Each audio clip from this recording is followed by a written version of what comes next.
निर्मल महतो।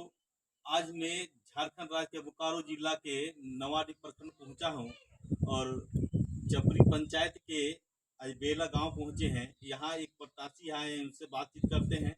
हाँ, तो आपका नाम क्या है? किस पद पे खड़ा है आप? विकास जो किस मैंने आपका विकासी मुद्दा क्या है? क्या करना चाहते हैं पंचायत के लिए?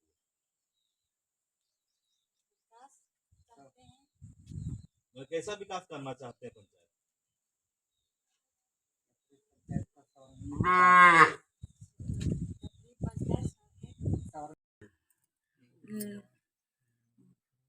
भाई बहन हो बाहर काम करने के लिए जा रहे हैं। विकास यहाँ करेंगे तो यहीं पर काम करेगा। किसान भाइयों के लिए आपने क्या सोचा है? किसान भाइयों के लिए सोचे हैं फ्री बीज देने के फ्री बीज देंगे किसान के लिए। खाद होगा, बीजा होगा, विज्ञान के लिए ट्रेनिंग दिलाएंगे। अपना किसान भाइयों को अपने रोजी रोटी करेगा। आप 2010 में आप लोग मुखिया प्रत्याशी चयनित हुए थे, है ना? क्या विकास किए थे और क्या विकास मैंने छूट गया है जो आप लोग करना चाहते हैं? 2010 में चुनाव त्रिहत्तर पंचायत चुनाव में प्रथम बार जब मुखिया बने, उसमें पैसा सरकार के द्वारा बहुत कम फंड आया था और उसी फंड को हम लोग विभाजित कर सभी जगह पुल बनाए, सड़क बनाए, चापाकल बनाए, चापाकल नया गढ़े, नरेगा के द्वारा तालाब बनाए, रोड बनाए। इतना ही नहीं, मेरे पत्नी के कार्यकाल में मैंने कोई ऐसा व्यक्ति नहीं छूटा, खोज करके मैंने उसको पेंशन दिलाया।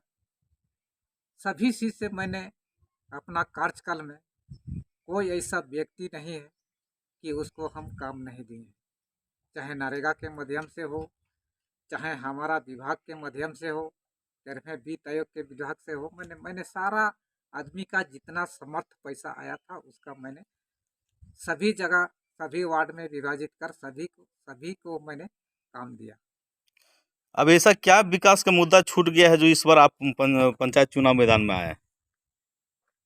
इस बार का चुनाव पहले की चुनाव से भी थोड़ा हट करके है। पहले बहुत कम पैसा में विकास होता था। अब भारत सरकार के द्वारा काफ़ी योजनाएं चल रही है। उस योजना को ज़मीन पर उतारने के लिए आप इधर से आते होंगे तो देखिएगा, यहाँ से वहाँ पूरा पहाड़ी जैसा रास्ता हो गया है।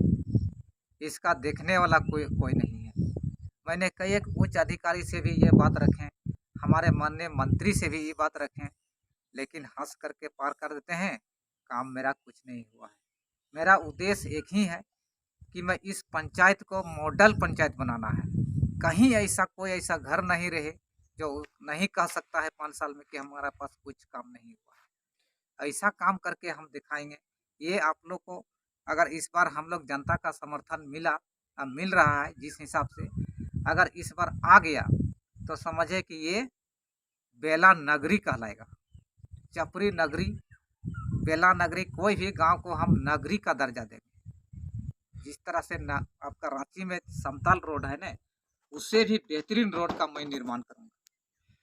तो इस एक आपने जो पंचायत का 10 साल आपने देखा, ये तो 5 साल तो आपने चुनाव मैदान में थे ही, जीते भी थे, लेकिन उसका बाद जो आपका जो मुखिया आया तो उसके कार्य से अब क्या आप संतुष्ट नहीं है क्या? मैं कार्य से संतुष्ट हूँ, लेकिन कार्य जहाँ हो रहा था बस वहीं हो रहा। हमारे यहाँ देखिए, एक तो 12,000 का भी काम जो है ढंग से नहीं हुआ। मैं नाम तो नहीं उल्लेख करना चाहता हूँ।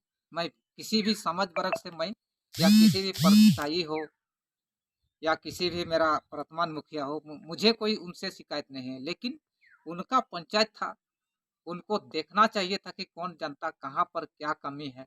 ये देखिए चापाकल आप देख रहे हैं, आगे में कई एक महीना से क्या कहते हैं कि डोका फरा हुआ है। और पानी का तो यहाँ गंभीर समस्या है।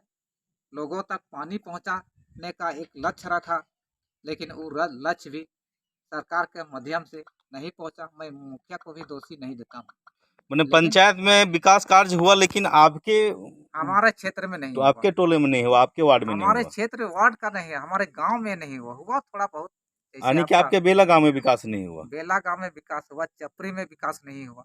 एक विकास का मतलब एक टंकी बना देना ही नहीं है, उसमें रोड मार्ग भी होना चाहिए। समुचित विकास कार्य नहीं हुआ है। समुचित विकास कार्य नहीं। तो आप क्या सोचे हैं कि आप चुनाव में आए हैं, अगर आप जीत जाते हैं तो आप माने मुख्य एजेंडा क्या होगा, आप क्या मुख्य मुद्दा आपका क्या है, क्या करना चाहेंगे? हमारा पहला एजेंडा है कि चपरी का आदमी को सबसे पहले सरकार के द्वारा जो ये नल जल योजना चालू चल रहा है, उसको उसका घरों तक पानी पहुंचाना ही मेरा प्रथम लक्ष्य है। दूसरी लक्ष्य है, जहाँ जहाँ आपका रोड खराब है, पुल नहीं है, मैं दूसरा कार्य पुल का काम करूँगा। तीसरा कार्य है कि सरकार के द्वारा जो प्रधानमंत्री योजना आ रहा है, उस गरीब आदमी तक जो बरसों से आपका झोपड़पट्टी में बना के रह रहे हैं, उसको उसको मुहैया करना। चौथा मेरा मुद्दा है कि जितने भी यहाँ ग्रामीण लोग रोजगार के लिए भटक रहे हैं, सरकार का जो योजना चल रहा है, उस योजना के द्वारा उसको पलायन मेरा रोकना ही पहला उद्देश्य होगा। धन्यवाद शिवदयाल जी। नमस्कार सर, आपका नाम क्या है? मेरा नाम शंकर कुमार टुडू। आप कुछ चुनाव मैदान में इस बार आए हैं क्या आप? इस बार तो हम चुनाव मैदान में आए हैं, किस पद पे लड़ रहे हैं? वार्ड सदस्य के पद से। सर आपने तो पंचायत चुनाव के 10 साल आपने देखा है ना? और 10 बार जो है कि मुखिया लोग चयनित होकर के आए हैं, तो क्या उन लोग के विकास कार्यों से आप संतुष्ट हैं? संतोष तो खैर नहीं है, लेकिन वार्ड का एक जो वार्ड सदस्य होता है, इसी के चलते हमने आया कि अपना वार्ड में किसी तरह का कोई काम नहीं हुआ, उसके बावजूद भी काम हुआ भी तो यहाँ हुआ, वहाँ कहीं नहीं हुआ। ई टोला हुआ, ऊ टोला नहीं हुआ, यहाँ कुछ हुआ, वहाँ कुछ हुआ, इसलिए विकास के नज़र तो कहीं नहीं मिल रहा है देखने को। इसलिए हमने सोचा कि इस बार वार्ड सदस्य बनना है, इसके बाद मुखिया से अपना सर तो आप वार्ड सदस्य चुनाव चयनित हो करके तो आप पूरे पंचायत को विकास तो नहीं कर पाएंगे, अपने नहीं। वार्ड को ही करवा सकते हैं। जी हाँ, हम वार्ड सदस्य बने हैं केवल वार्ड के लिए ही और वार्ड के ही विकास के लिए। लेकिन समस्या तो पूरे पंचायत का है सर, पूरे पंचायत को देखिए- डील कैसे करेंगे? देखिए समस्या तो खैर पूरे पंचायत की है, लेकिन वार्ड सदस्य का एगो 5 साल का जो कार्यकाल होता है, सोचे कि हमने 5 साल में जितना भी होता है बढ़ चढ़ के हिस्सा लें और मुखिया से अपना विकास के दायरे में लाएं।